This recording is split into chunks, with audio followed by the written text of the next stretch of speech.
Military hospital के emergency room में वहां के 5 बेहतरीन डॉक्टर्स एक जवान को बचाने में लगे हुए थे। उस जवान का पूरा शरीर सुइयों से भरा हुआ था और वो खून से सना हुआ था।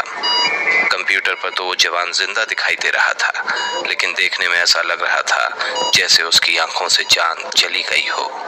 उसका शरीर एकदम बेजान लग रहा था। उसी इमरजेंसी रूम के बाहर खून से लथपथ 2 और फौजी अपने फटे हुए यूनिफॉर्म में हैरान परेशान दिख रहे थे। शायद वो डॉक्टर्स के बाहर निकलने के इंतजार में थे। जैसे जैसे ऑपरेशन का वक्त बीत रहा था, उन जवानों की हालत बद से बदतर हो रही थी। 2 घंटे के लंबे इंतजार के बाद आखिरकार ऑपरेशन थिएटर का गेट खुला। दोनों फौजी और उनके कुछ साथी डॉक्टर्स की तरफ दौड़े। क्या वो ठीक है? सबने एक साथ कहा।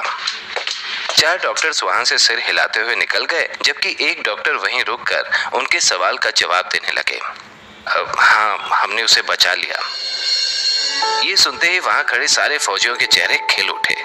सबको राहत की सांस आई, लेकिन उन फौजियों के टीम इंस्ट्रक्टर को लगा कि बात कुछ और है। वो पूरी तरह से ठीक तो हो जाएगा ना? टीम इंस्ट्रक्टर ने पूछा। उसके शरीर की चोटों की तो ज्यादा दिक्कत नहीं है, लेकिन जो केमिकल उसको लड़ाई के टाइम पर दिया गया था वो खतरनाक है, और ऐसा हमने पहली बार देखा है। ये डिफेक्टिव केमिकल कैटेगरी में आती है। इसको बचाने में जो देरी हुई है उसकी वजह से ये केमिकल उसके ब्लड में मिल गया है और इसे वीक बना रहा है। डॉक्टर की बात सुनकर दोनों फौजी सुन्न पड़ गए। वीक होने से आपका क्या मतलब है? क्या इसका असर उसकी ताकत और परफॉर्मेंस पर पड़ेगा? दरअसल केमिकल पूरे शरीर में फैल गया है। अभी ये कहना मुश्किल है कि इस केमिकल का उसके शरीर पर क्या असर होगा, लेकिन इसका असर घातक भी हो सकता है। इसके साथ जो हुआ उसके लिए मुझे बहुत दुख है। देश के ऐसे जांबाज के साथ इस तरह की घटना होना वाकई हैरान करता है, डॉक्टर ने निराश होकर कहा। डॉक्टर की बात सुनकर दोनों फौजी और उनके साथी शॉक्ड थे। दोनों फौजियों के चेहरे पर 12 बजे हुए थे। तभी एक फौजी ने अपना आपा खो दिया और जोर से दीवार पर अपना हाथ दे मारा। कुछ ही पल में उसके दस्ताने से खून की बूंदें जमीन पर टपकने लगीं। सब मेरी गलती है। शिट! कबीर ने मुझसे कहा था, यह सब मेरी गलती है। वो अपनी बात कंप्लीट कर पाता कि उससे पहले ही टीम इंस्ट्रक्टर ने उसका कॉलर पकड़ लिया और उससे कहा, मैंने तुम्हें ये कितनी बार कहा है कि कबीर की ऑर्डर बिना सवाल किए मान लिया करो। और ये ऑपरेशन कोई आम ऑपरेशन नहीं था। फॉलो ऑर्डर्स, ये 2 शब्द तुम्हारी बुद्धि में नहीं आते क्या? मैं बस जीत की खुशी में वहां से कुछ लेना चाहता था। मुझे बिल्कुल नहीं पता था कि वहां कुछ लोग जिंदा बचे हैं। इसी बीच चेयर पर बैठे सीनियर ऑफिसर ने पूछा, आखिर वहां हुआ क्या था? बताओ मुझे।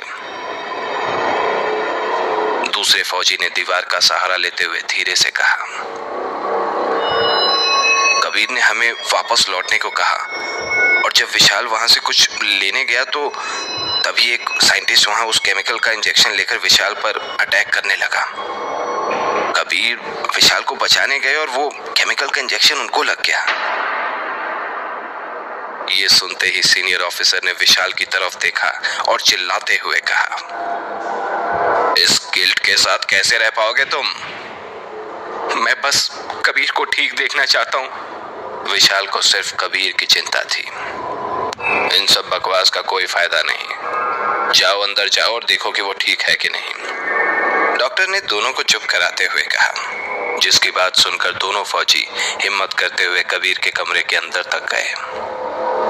क्या वो अभी भी मिलिट्री इंटेलिजेंस ब्यूरो ज्वाइन कर सकता है? टीम इंस्ट्रक्टर ने सीनियर ऑफिसर से पूछा। सीनियर ऑफिसर का जवाब झिझक भरा था।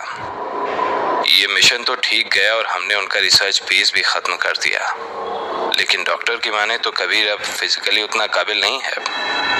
और तुम तो जानते ही हो कि मिलिट्री इंटेलिजेंस ब्यूरो में हम सिर्फ बेस्ट ऑफ बेस्ट को ही लेते हैं। वैसे इतना भी निराश होने की बात नहीं है, अभी उसकी ताकत की टेस्टिंग भी होगी। और तुमने तो 3 लोगों का नाम दिया था ना, मिलिट्री इंटेलिजेंस ब्यूरो के लिए। उनमें से 2 मिशन पास कर चुके हैं, तो उनका मिलिट्री इंटेलिजेंस ब्यूरो में जाना तय है।